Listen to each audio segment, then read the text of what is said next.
드디어 결전의 날이 밝았습니다. 미국 시간으로 오늘 대선이 치러지는데요. 자, 이 시간을 통해서 저희가 첫 시간에 감세 문제를 언급한 이후에 어제 굉장히 좋은 소식이 전해졌었죠. 바로 이재명 더불어민주당 대표가 금투세 폐지에 대해서 찬성한다는 입장을 밝힌 겁니다. 자, 이 문제와 관련해서 미국 대선 특집 두 번째 시간에 같이 결부해서 알아보는 시간 마련해봤습니다. 두 말씀에 한국경제신문의 한상춘 논설위원 나와 계십니다. 안녕하십니까? 네, 안녕하십니까. 자, 먼저 반가운 소식부터 알아봐야 될 텐데요. 이재명 민주당 대표가 금투세 폐지를 찬성한다는 소식이 어제 전해지지 않았습니까? 네, 미국의 대선 금투세 폐지 사실 그 방송 주제가 아주 고민을 많이 했습니다는 우리 투자자 입장에서는 금투세 폐지 문제 가장 올해 연초부터 이렇게 환영해 왔고 또 국내 증시에서는 아직 대선 결과가 나오지 않았기 때문에 이 문제가 더 큰 문제가 아닌가 하는 생각이 들어서 오늘 미국의 대선과 같이 맞물려서 말씀드리겠습니다. 사실 그 금투세 폐지 이 방송을 통해서 누구보다도 많이 얘기했던 사항인데요. 일단 결말이 좋게 나와서 시청자분이랑 같이 이렇게 환영한다 하는 것을 좀 말씀을 드리겠습니다. 다시 한번 이재명 대표께서 결단을 내린 것에 대해서 투자자 대신해서 말씀을 감사하다는 말씀 드린다. 왜냐하면 그만큼 우리 증시 상황이 좀 어두웠기 때문에 그렇습니다. 그렇죠. 우리 증시 상황을 잠시 좀 길게 보겠습니다. 2021년 6월 달에 3,316이었습니다. 근데 이제 어제 주가가 좀 많이 올라가긴 했지만 그래도 2,600선 미치거든요. 사실 어제 이렇게 없었다면 한국 증시가 붕괴되지 않느냐 하는 이런 쪽에 위기 조짐이 있기 때문에 어제도 이재명 대표께서 우리 증시가 너무 어렵기 때문에 금투세를 폐지한다 하는 그런 근거를 들었습니다는 그렇죠. 그것이 국내 투자자 모두가 이거에 대해서 공감하는 사항이 아닌가 생각합니다. 반면에 미국 주식은 3대 지수가 연일 사상 최고치를 기록하는 상황이었죠. 그렇죠. 너무나 대조되지 않습니까? 그러다 보니까 국내 증시가 부진한 상황이 외국인보다도 한국 투자자들이 한국 주식을 외면한 상태에서 사실 국내 증시가 부진했던 문제가 우리 입장에서는 정책 당국자라든가 정치 입장에서는 이것을 좀 한국 증시를 좀 살려야 되지 않느냐. 왜 그러냐면 우리 증시가 우리 투자자들이 외면한 데는 세금 문제 때문에 그렇거든요. 일단은 주식 투자자들은 아직도 일부 국회의원들 만나면 죄인처럼 취급하는 이런 시각이 있습니다. 이게 이제 한국의 증시가 세계에서 보면 하드웨어 상으로 세계 10인데 여전히 정치인 사이에 그렇게 하는 시각이 있어요. 그러니까 세제라든가 이런 문제는 굉장히 강하게 나올 수밖에 없죠. 징벌적세가 나오죠. 그래서 소득세라든가 상속세라든가 거래세라든가 금투세 이런 게 모두가 되니까 외면할 수밖에 없죠. 그래서 이재명 대표가 이 문제에 대해서 금투세 폐지가 뒤늦게 이렇게 대승적 차원에서 찬성을 해줬는데요. 또 찬성하니까 일부 언론에서는 이것저것 다 놓친 상태에서 금투세 폐지와 이제 또 비판을 위한 비판을 하는데요. 이게 되지 않았다면 우리 증시라든가 우리 투자자 어떤 의미냐. 그래서 그렇죠. 비판을 위한 비판을 하는 것은 바람직스럽지 않다는 것을 꼭 좀 말씀드리겠습니다. 그리고 지금 모처럼 금투세 폐지와 관련해서 여기 뒤에 이재명 대표와 한동훈 대표 간에 서로 공감되게 되니까 다른 이슈들도 많죠. 그렇죠. 우리나라에 다른 이슈들도 많은데요. 서로 갈등만 하지 말고 대승적 차원에서 나머지 우리 경제와 우리 증시를 살리기 위해서 여러 문제를 좀 해결해 주셨으면 이렇게 좋은 기회에 다시 한번 당부해 드리겠습니다. 좋은 말씀을 워낙 많이 해주셔가지고 올해에도 이제 남은 기간이 얼마 안 남았죠. 네네. 남은 기간 동안 좀 협치를 잘하면 좋지 않을까 이런 생각도 들고요. 자, 금투세 폐지 문제 사실 증시뿐만 아니라 우리 경제 입장에서도 굉장히 중요한 문제였습니다.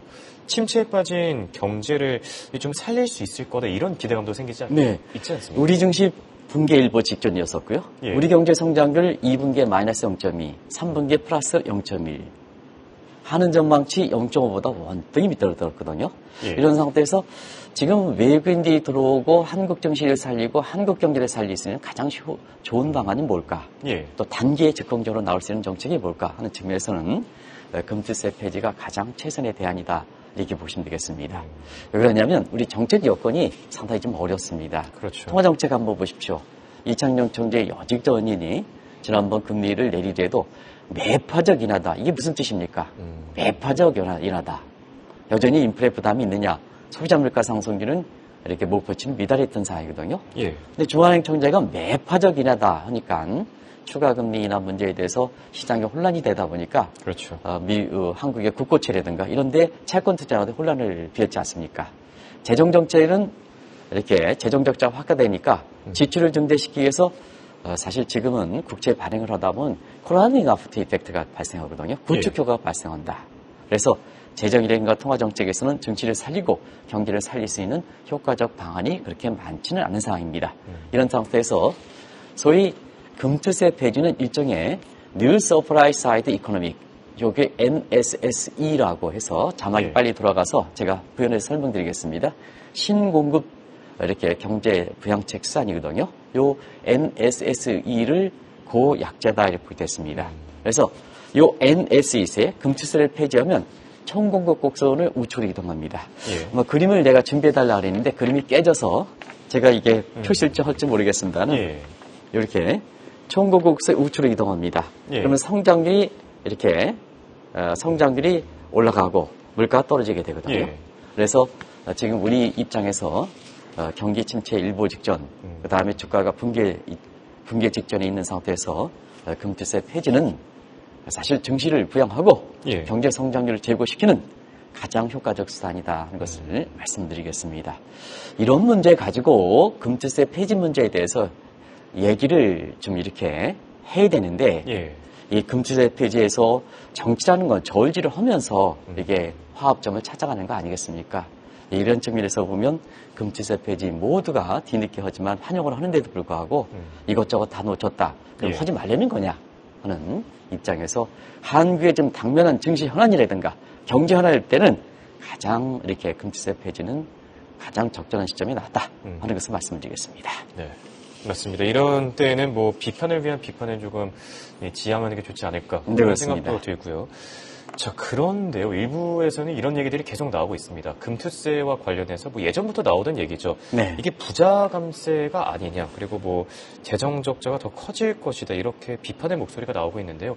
어떻게 생각하십니까? 네, 어제 이 대표께서 이렇게 금투세 폐지에 대해서 원칙적으로 찬성을 하고 예. 일부 야당 의원들도 그렇게 지금 말씀하신 그런 문제가 있는 것 같습니다. 예. 그래서 진 무슨 의원 같은 경우는 오늘 방송을 좀 확실하게 들으실 필요가 있다는 것을 말씀드리겠습니다. 자, 여전히 부자 감세 이렇게 이제 표시하는데요. 우리가 세금에 있어서는 아직 우리가 굉장히 고세율이거든요. 예. 그런 과정에서 아서레퍼커브 이번에 트럼프 정부의 재무장관 후보로 거론되고 있죠. 그렇죠. 징벌적 가세이기 때문에 우리가 이 좌측의 텍스 레이트, 우측의 정부 세부, 가버넌트 레베뉴를 이렇게 딱 놓고 보면 우리는 비표준 지대에 속합니다. 그렇기 때문에 예. 지금 상태에서는 세율을 낮춰주는 것이 경제 의욕을 고쳐오면서 경제 성장도 되고 증시도 회복되고 경기가 회복되고 증시가 회복되면 세금이 많이 들어오는 거죠. 그래서 정부의 세수가 증가한다 이렇게 보게 됐습니다. 그래서 이번에 금투세 폐지가 이렇게 될 때는 세수 확보가 어렵지 않느냐 하는데 예. 그렇지는 않다 하는 것을 꼭 좀 말씀드리겠습니다. 이것도 이제 그래프가 준비되지 않으니까 제가 개인적으로 가져 나오는 그래프 가지고 좀 말씀드리겠습니다. 이 텍스 레이트 세율입니다. 그다음에 정부의 세수입니다. 우리는 바로 텍스 레이트와 정부 세수 간의 반비례 관계에 있는 예. 요거 이제 아서레프의 non abnormal zone, abnormal zone이다 이렇게 abnormal 비표준 지역이다 예. 이렇게 보시면 되겠는데요. 여기 입장에서 텍스 레이트를 내줘야 세율을 내야 경제역이 고쳐되면서 주가 부양, 경기 부양, 세수 증대 예. 이렇게 된다 이렇게 말씀드리겠습니다. 또 한 가지는 금투세 폐지하면 소득 대체 효과가 있습니다. 시청자 여러분 아시겠습니다만 금투세 폐지하면 가처분 소득이 증가하거든요. 그렇죠. 세금이 증가하기 때문에 예. 그러면 소비 증가해서 경기를 부양시킵니다. 이게 소득의 대체 효과다 이렇게 보겠습니다.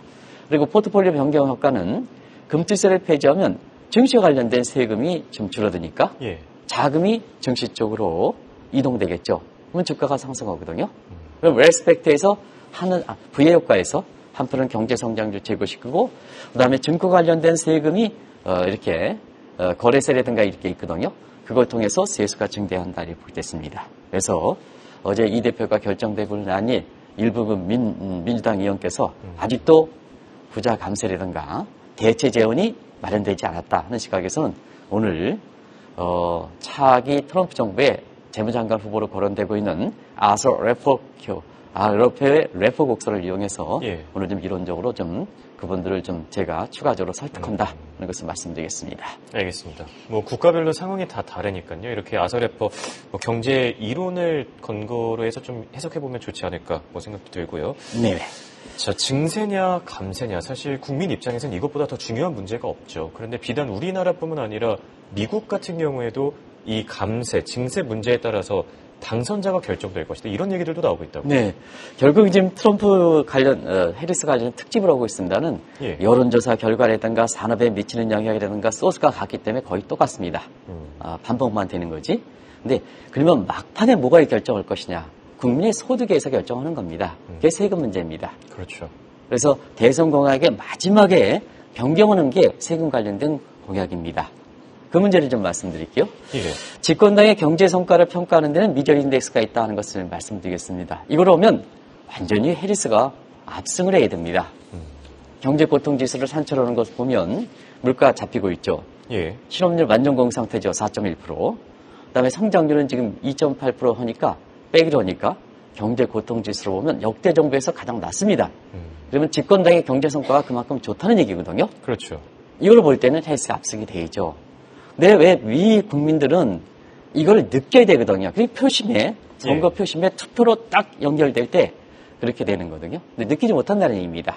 왜 그럴까 하는 측면은 바이브 세션 문제 때문에 그렇다는 것을 말씀드리겠습니다. 경제 지표 좋습니다. 내가 느껴야 되는데 왜 느끼지 못할까? 차단하는 차단 장벽이 있다는 얘기입니다. 그게 뭐냐? 세금 문제가 가장 중요하다는 얘기입니다. 세금이 높으면 경제 성장이 높으면 세금으로 나라가 다 빼러가? 그러면 뭐냐? 자기 느끼지 못하는 거거든요. 그렇죠. 또 물가도 마찬가지로 차단 장벽이 되는 거고요. 요건 좀 어느 정도 잡히고 있지 않습니까? 예. 그리고 미국에서 무엇보다도 자연재해가 지금 이 시간까지 이렇게 되지 않습니까?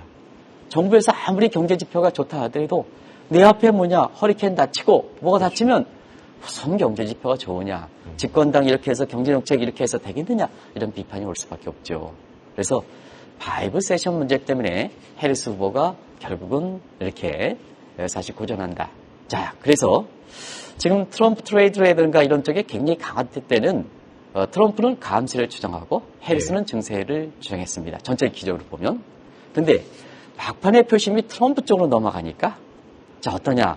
해리스 후보 쪽에서는 저 바이브 세션 문제에 가장 지금 시점에서 자연재해 같은 거를 어떻게 처리하겠습니까? 그러다 보니까 감세 쪽으로 돌아서는 거거든요. 예. 중산층에 대해서 감세를 추진하겠다. 입장이 바뀌는 거죠. 그렇죠. 그러다 보니까 오늘은 그런 것 같습니다. 트럼프 트레이드가 좀 많이 약화되고 되돌림 현상이 예. 되고 해리스가 좀 많이 이렇게 여론조사에서 뒤늦게 이렇게 감세를 추진하는 상태에서 올라가다 보니까 지금 달러 가치도 떨어지고 금값도 좀 떨어지고 비트코인 가격이 많이 떨어졌죠. 한 72,000 가다가 지금 한 67,000, 8,000 이렇게 떨어지고. 예, 비트코인 좀 많이 많이 떨어졌죠. 예. 그리고 무엇보다도 이 트럼프의 가장 이렇게 친트럼프 기저택하를 했던 것이 사실 일론 머스크죠. 그래서 물론 중국의 판매라든가 전기차 판매가 중국에 있습니다는 예. 테슬라 주가가 거래일 기준으로 5일 연속 떨어지는 맞습니다. 이런 모습이 보고 있습니다. 결과적으로 막판에 세금 문제 때문에 지금 이렇게 트럼프 트레이드가 감세가 될 때는 트럼프 트레이드가 나오고 또 해리스가 감세 쪽으로 돌았으니까 트럼프 트레이드가 되돌림 현상이 되면서 해리스 트레이드도 나오고 하는 막판에 그런 모습을 보이고 있다. 세금 문제가 그만큼 중요하다는 걸 말씀드리겠습니다. 예.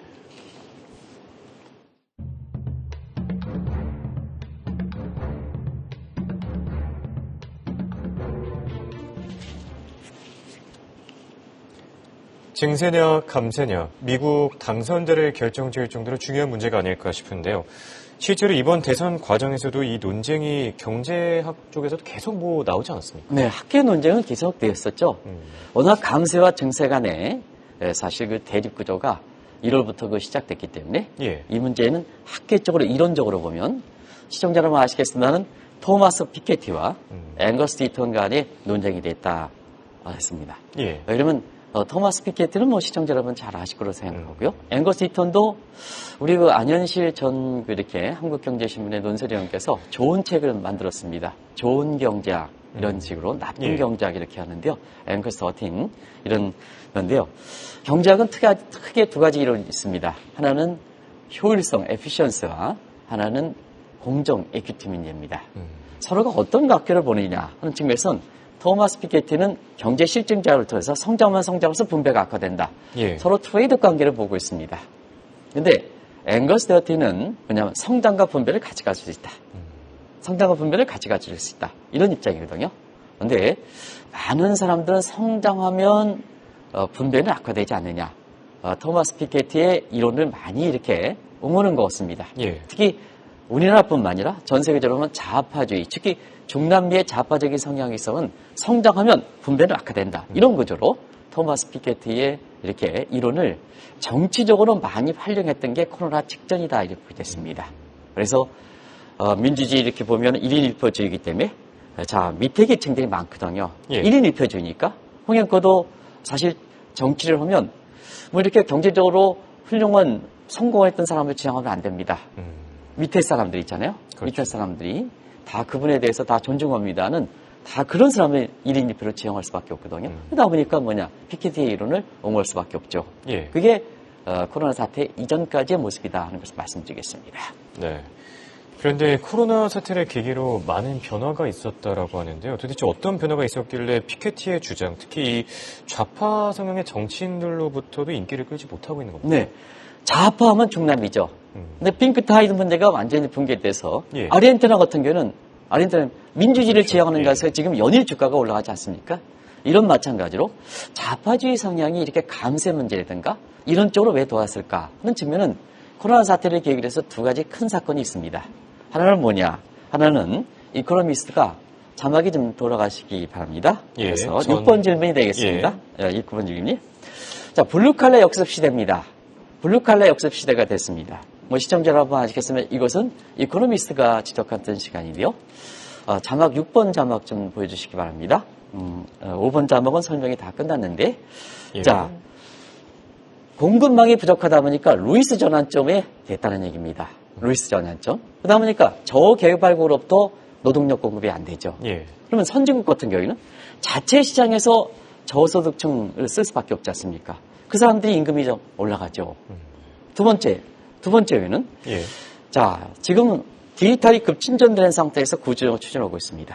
자, 구조조정은 과거에는 그렇습니다. 코로나 직전에는 블루칼라가 노동자가 구조조정의 대상이 됐습니다. 근데 지금은 어떻습니까?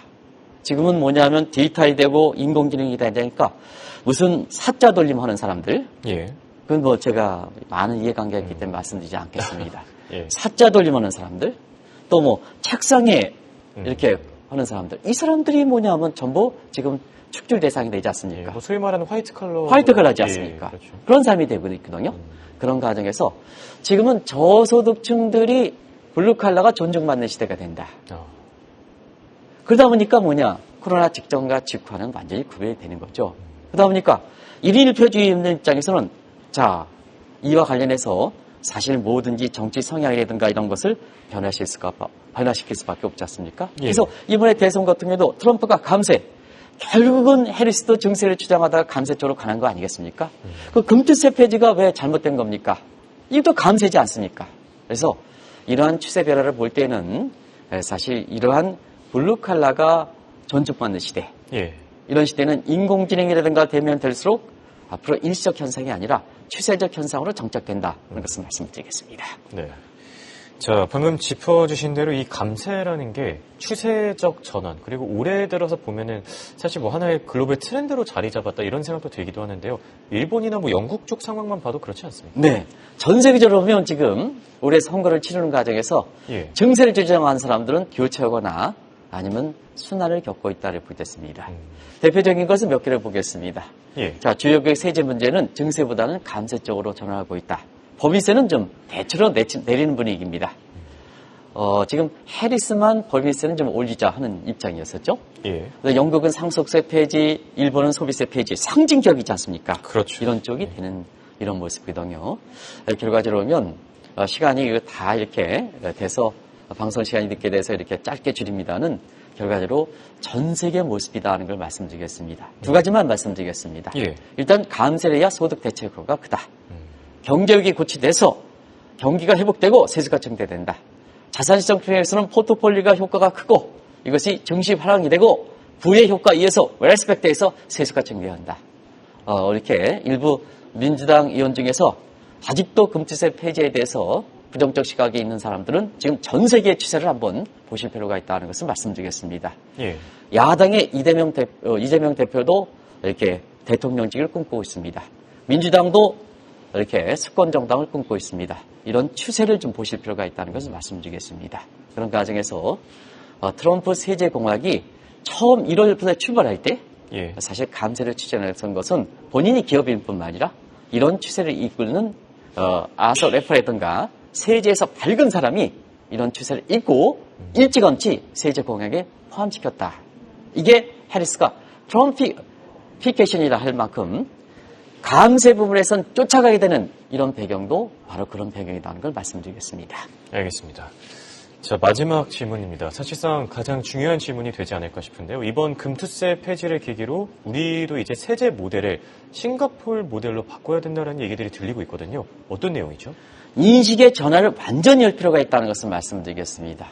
이것도 이제 설명하면 그런데요. 글로벌 자금이 지금 싱가포르 쪽으로 전부 몰려가고 있지 않습니까? 그렇죠. 한국에서 지금 있는 사람들이 이민을 많이 오는데요. 미국 가는 것보다는 싱가포르 쪽으로 가고 있습니다. 또 한국의 이탈한 자금이 싱가포르 쪽으로 가고 있습니다. 왜 그럴까? 싱가포르는 감세 추세를 알고 있다는 얘기입니다.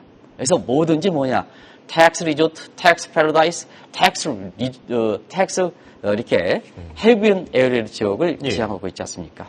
그러면 우리가 금투세 폐지와 관련해서만 제한적으로 말씀드리겠습니다. 증시와 관련돼선 싱가포르는 상속세, 양도세, 그 다음에 금투세, 배당세도 모두 없애버렸습니다. 그러다 보니까 우리뿐만 전 세계 가격이 가볼 필요가 있죠. 그래서 시청자 여러분들 꼭 좀 말씀드리면 감세가 일반적이다. 세수가 부족하지 않다. 그리고 지금 금투세 폐지를 계기로 해서 여야 간에 모처럼 이렇게 되는데요. 자, 상속세 완화 문제도 추진해야 된다는 얘기입니다. 그래야지 코리아 디스카운트를 해소할 수가 있다는 얘기입니다. 그리고 배당세도 분리과세를 해야 된다. 그리고 무엇보다도 지금 시급한 것이 상장제도입니다. 자, 스타트업들 돈 들어가야 됩니다. 왜 상장제도 어마어마합니까? 그러다 보니까 스타트업들이 빈사 상태입니다. 그렇죠. 경제 사다리에서 옵니다. 그리고 지금 상장됐다고 해서 왜 금융사고를 했는데 머물러 있습니까? 빨리 퇴출시켜야죠. 그래서 스타트업은 상장을 시키고 상장에 들어갔다고 해서 아니오는 사람들 금융사고 지르는 거 빨리 퇴장시켜서 경제 신진대사를 해야 됩니다. 증시의 신진대사를 해야 됩니다. 그런 측면에서 지금 가장 중요한 게 상장제도다. 거래소에 있는 사람이 기득권을 해서 뭐가 저라 이렇게 하면 안 된다. 상장의 준칙제도를 좀 도입할 필요가 있다는 것을 말씀드리겠습니다. 알겠습니다. 지금까지 도움 말씀의 한국경제신문의 한상준 논설위원이었습니다. 대단히 고맙습니다. 네, 고맙습니다.